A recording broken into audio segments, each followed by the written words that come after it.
Bagaimana penyampaian sahabat ini? Khadimtun Nabi sallallahu alaihi wasallam asra sinin wa lam yakul li ufin ala ma fa'altu lima fa'alta au ufin ala ma taraktu lima taraktu. Saya mengabdi sama Nabi ini sudah 10 tahun, tapi beliau tidak pernah katakan kepada aku atas sesuatu yang aku lakukan, kenapa kau lakukan? Atau atas sesuatu yang saya tidak kerjakan, kenapa kau tidak kerjakan? Kan main. Beliau langsung mengatakan wa alayya jam'ul khatab. Kalau begitu saya akan mengumpulkan kayunya untuk memasak. Sahabat di saat Rasul menyampaikan pesan ini, ya Rasulullah, yakfina dzalik. Cukup kami itu ya Rasulullah, gampang kami ngurus itu semua. Apa kata Rasulullah? Innallaha la yuridu an yanzura ahadukum mutamayyizan ala aqranihi. Allah Subhanahu wa taala tidak ingin melihat seorang. Bapak Ibu hadirin yang kami hormati, selanjutnya mari sama-sama kita dengarkan amanat Ketua Utama Al-Khairat Habib Sayyid Alwi bin Sagaf bin Muhammad Al-Jufri dan penyampaian hikmah Maulid Nabi Muhammad sallallahu alaihi wasallam sekaligus pembacaan doa. Dengan penuh hormat disilahkan. Sallu ala Nabi Muhammad.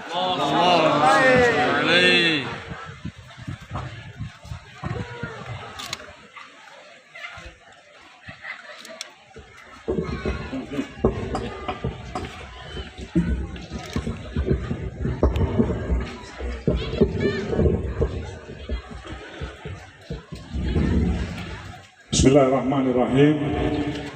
Assalamualaikum warahmatullahi wabarakatuh. Waalaikumsalam. Alhamdulillah bari'un nasamat al-qail fi muhkamil ayatil bayyinat wa likulli wijhatun huwa muwalliha fastabiqul khairat. Wassalatu wassalamu ala sayyidi sadat wa asrafil makhluqat wa ala alihi wa sahbihi sabiquna ilal khairat. Yang saya muliakan Bapak Wakil Bupati, yang saya muliakan Forkopimda Kabupaten Halmahera Utara yang sempat hadir, yang saya muliakan Kepala Kementerian Agama dan Halmahera Utara, yang saya muliakan Bapak Babinsa, Bapak Polri yang sempat hadir pada kesempatan ini, yang saya muliakan para tokoh agama, masyarakat, para pejabat yang sempat hadir tanpa mengurangi rasa hormat saya menyebutkan nama mereka satu persatu. Dan yang saya muliakan para badan otonom Al-Khairat yang sempat hadir. Terlihat di sini wajah-wajah wanita Islam Al-Khairat. Kemudian mungkin ada di sini himpunan pemuda Al-Khairat. Ya, saya muliakan mengurus wilayah Al-Khairat Maluku Utara, Konwil Al-Khairat Maluku Utara, yang mendampingi saya sejak semalam dan sampai ke tempat ini. Yang saya muliakan juga Komda Al-Khairat yang baru terpilih, yang diberikan amanat untuk menjadi pelayan di tempat ini. Alhamdulillah, pertama-tama marilah kita panjatkan puji syukur kita pada Allah Subhanahu wa taala atas limpahan rahmat dan kasih-Nya kita dapat hadir di tempat yang penuh berkah ini, lingkungan pendidikan Al-Khairat yang ada di Tobelo. Salawat dan taslim senantiasa kita haturkan keharibaan, junjungan, panutan idola kita Nabi Muhammad SAW beserta para sahabat, kerabat, dan umatnya yang senantiasa mengikuti jalan langkahnya. Sebelum saya mengawali hikmah, saya ingin menyampaikan amanat pesan untuk para pengurus dan abnul khairat yang ada di tempat ini. Pertama-tama, pendiri Al-Khairat Habib Idrus bin Salim Al-Jufri mensematkan lembaga yang ia bangun dengan nama Al-Khairat ini. Beliau memaksudkan bahwa harapan yang beliau harapkan bahwa akan keluar banyak kebaikan dari tempat ini. Artinya nama ini akan membawa pengaruh positif dimanapun berada. Artinya jika kita sudah tergabung dengan Al-Khairat, kita harus bisa memberikan pengaruh positif dimanapun kita berada. Nah, kemudian pemaknaan alumni atau abnaul khairat itu sendiri memiliki makna. Namun abnaul khairat itu memiliki makna yang lebih luas. Kalau alumni itu mereka yang tamat dari Al-Khairat. Tapi kalau abna ini lebih luas, artinya mereka yang sekolah yang tidak tamat, mereka yang memilih pengabdian mereka di Al-Khairat walaupun mereka tidak pernah sekolah, mereka itu abnaul khairat.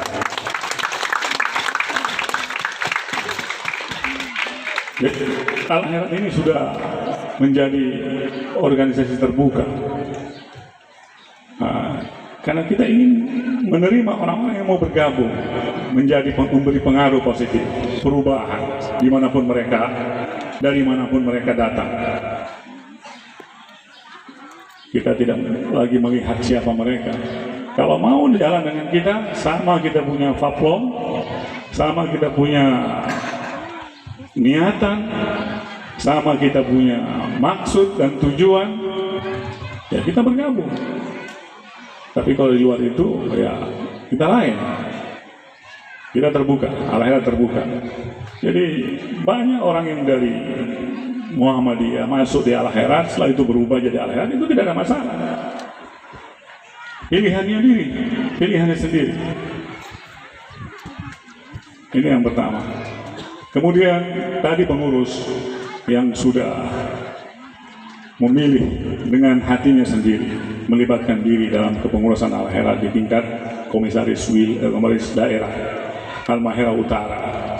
Otomatis mereka ke depan menjadi pelayan, mengabdi untuk mengurusi kebutuhan pelayanan sekolah, pengembangan sekolah itu juga, dan sebagainya. Tanggung jawab ini nggak bisa diremehkan, karena perlu kesabaran dan kerjasama antar sesama, baik sama pengurus, tokoh masyarakat, terlebih lagi pemerintah daerah. Kita harus bisa bersinergi dengan semua yang ada. Dan selanjutnya, kepengurusan atau kelangsungan lembaga pendidikan yang ada di tempat ini bukan menjadi tanggung jawab pengurus itu sendiri semata, ya, tapi menjadi tanggung jawab semua elemen masyarakat, baik pemerintah setempat, ya, maupun orang yang di luar sana yang bukan seagama dengan kita, punya tanggung jawab untuk melangsungkan tempat ini harus berjalan. Kenapa demikian? Karena Al-Khairat ini nantinya mereka yang dilahirkan dari Al-Khairat ini, mereka yang bisa menjaga keharmonisan, keragaman yang ada. Karena lewat pendidikan Al-Khairat. Karena sejak awal pendiri Al-Khairat ini sudah memberi patron untuk Al-Khairat, baik pilihan dalam madhab sebagai amalia ibadahnya, madhab Syafi'i yang paling moderat. Kemudian dalam akidah Asy'ari yang paling moderat. Ini bermaksudkan bisa dan sangat ini dimaksudkan karena beliau mengetahui wilayah Indonesia yang majmuk dan kepulauan ini. Maka beliau memilih patron yang sangat ideal untuk bisa bersinergi dengan masyarakat manapun, dengan kepercayaan apapun yang ada di wilayah tersebut. Kita tidak pernah berseberangan, kita tidak pernah bisa, kita tidak akan pernah ribut. Al-Khairat bisa menjaga kenyamanan, kedamaian di tempat itu. Ini yang ada. Jadi kelangsungan Al-Khairat ini menjadi tolak ukur kedamaian yang ada di suatu tempat. Ya, karena kita tahu betul bagaimana prinsip Al-Khairat menghargai perbedaan dan keragaman yang ada. Harus berbicara tentang khalqiyah. Bagaimana penciptaan Rasulullah SAW itu sendiri, dan dari sisi juga khuluqiyah. Bagaimana akhlak dan sifat daripada Rasulullah SAW itu sendiri.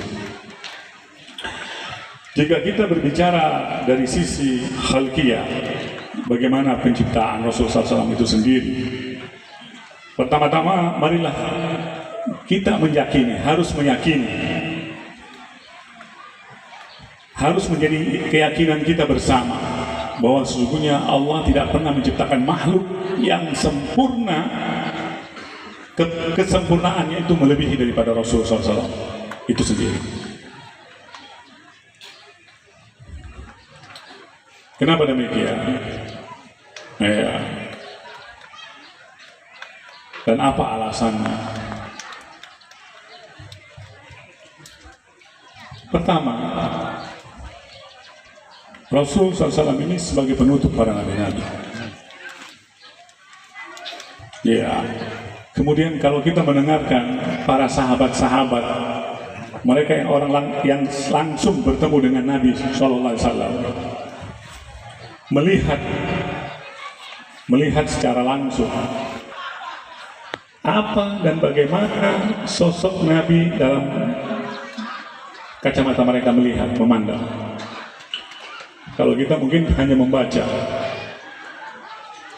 tapi terkadang sesuatu yang dilihat sulit untuk diungkapkan dengan kata, tidak akan cukup. Kadang-kadang melihat langsung itu lebih sempurna dibanding kita menyampaikan dengan bahasa lisan.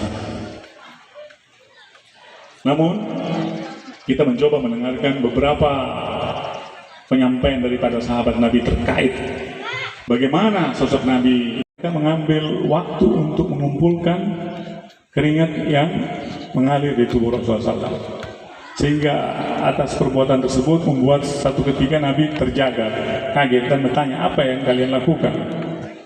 Mereka sampaikan, ya Rasulullah, kami mengambil butiran keringatmu dan kami campurkan dengan wangian yang kami miliki. Ini penyampaian daripada sahabat Rasul SAW. Satu kesempatan juga sahabat yang lain meriwayatkan bahwa di saat bulan purnama itu penuh, Nabi keluar. Saat bulan purnama itu terang, penuh, Nabi keluar.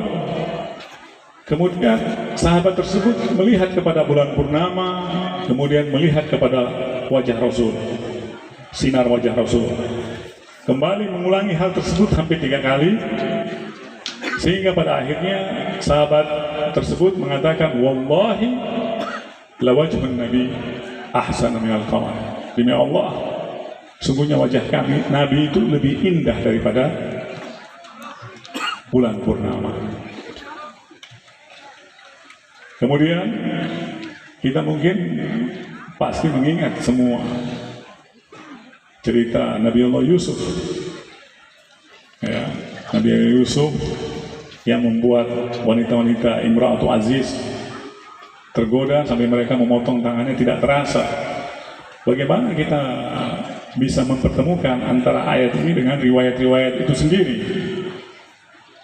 Ya, kalau kita katakan Nabi yang paling sempurna dari penciptaan Allah, bagaimana kita memahami sedangkan tidak pernah dalam sejarah dikatakan ada wanita yang sampai bersikap sebagaimana wanita kepada Nabi Allah Yusuf alaihissalam. Tidak pernah ada wanita yang bersikap seperti itu kepada Nabi. Para ulama memberikan tanggapan terkait hal ini, membawahi antara ayat dan hadis ini Dalam hadis dikatakan innallaha a'tal jamal ala Yusuf syatrul jamal.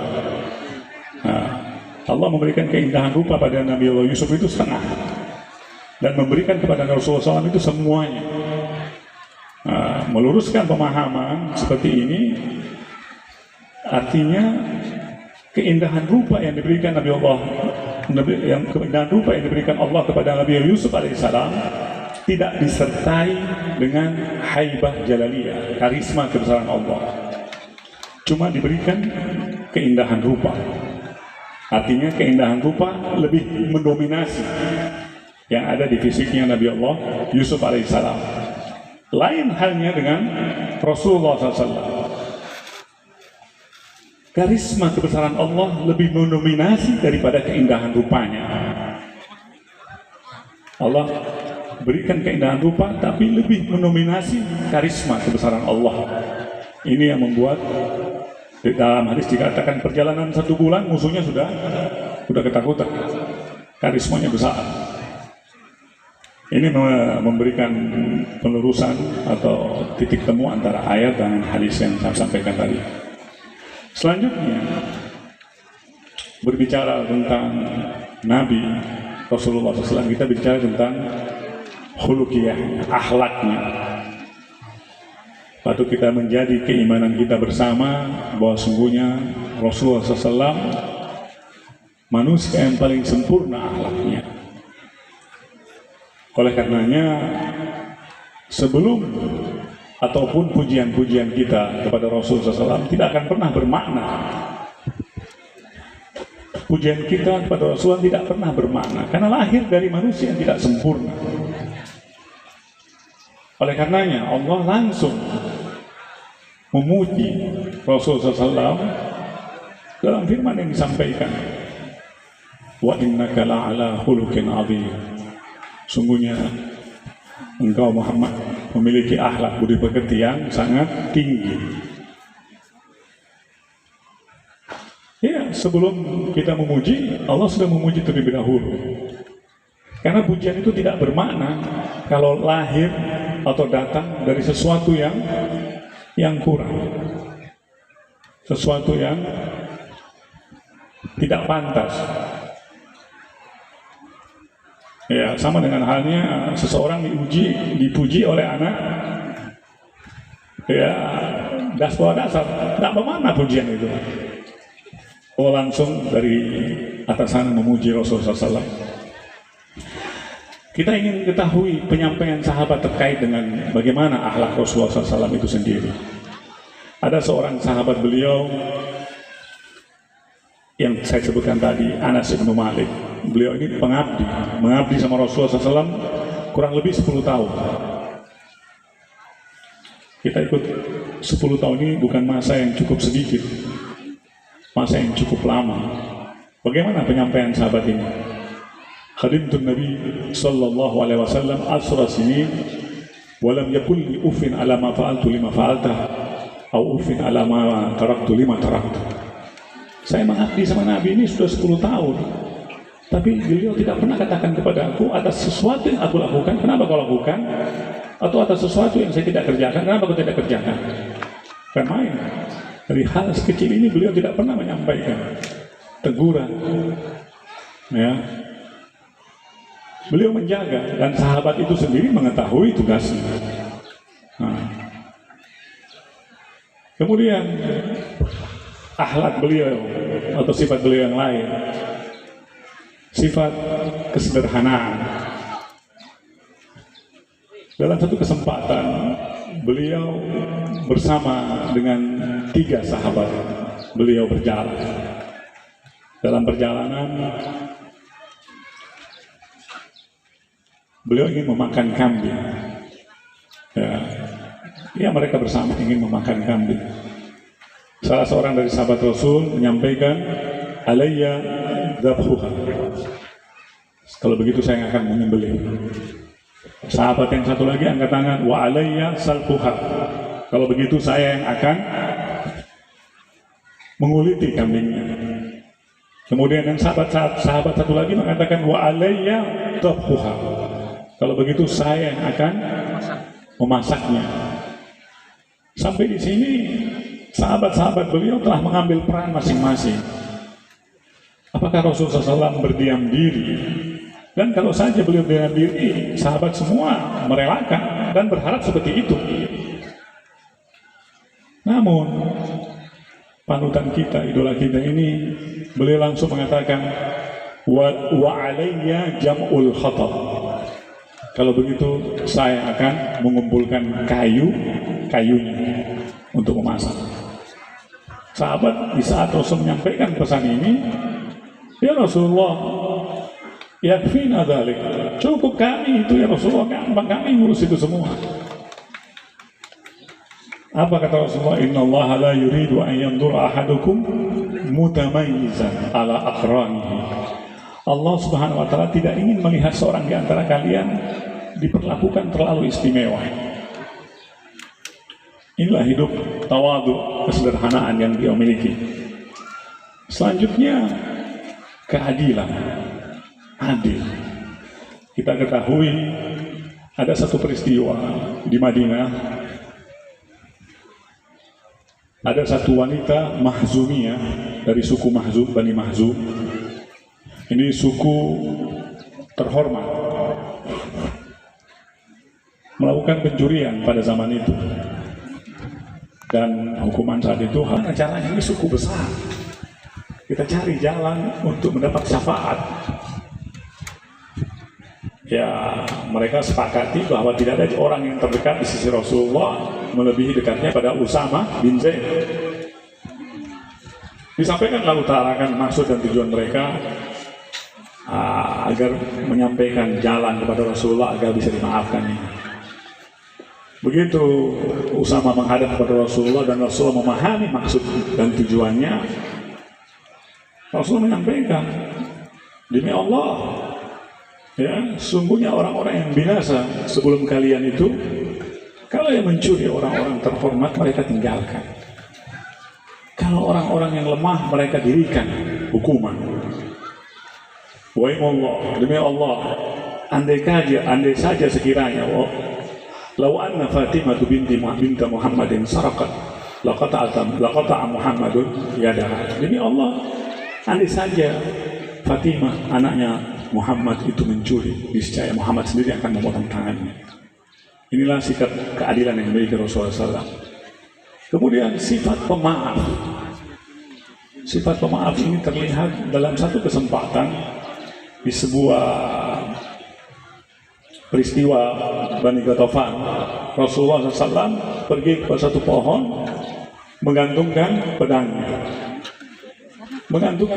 Kemudian beliau tidur di bawah pohon, berteduh dan tidur.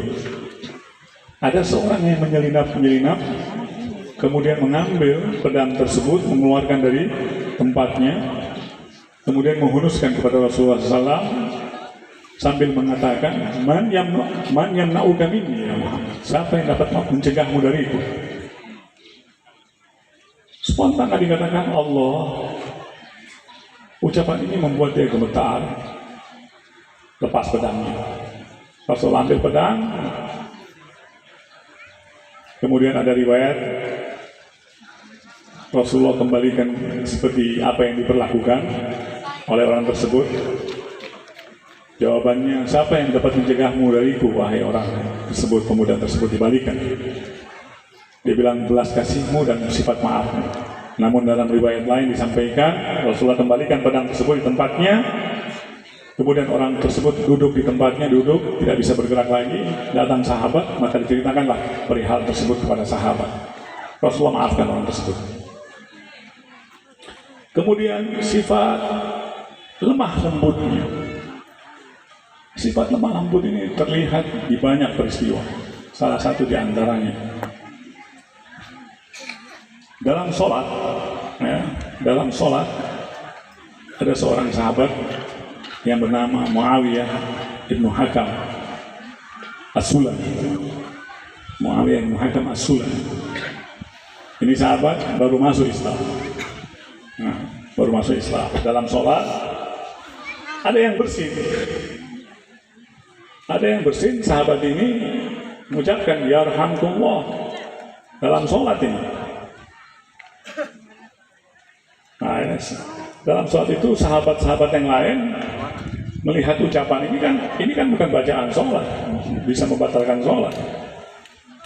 sholat malahan. Agak melotot mata mereka mengarah kepada Muawiyah bin Hakam As-Sulami. Begitu melotot, Muawiyah bin Sulam ini malah marah. Kenapa kalau saya begitu? Kenapa kalau saya begitu? Emang ada apa ini? Sudah keluar bahasa manusia. Sahabat yang lain makin memberikan isyarat untuk diam, menempuh isyarat untuk diam. Selesai sholat,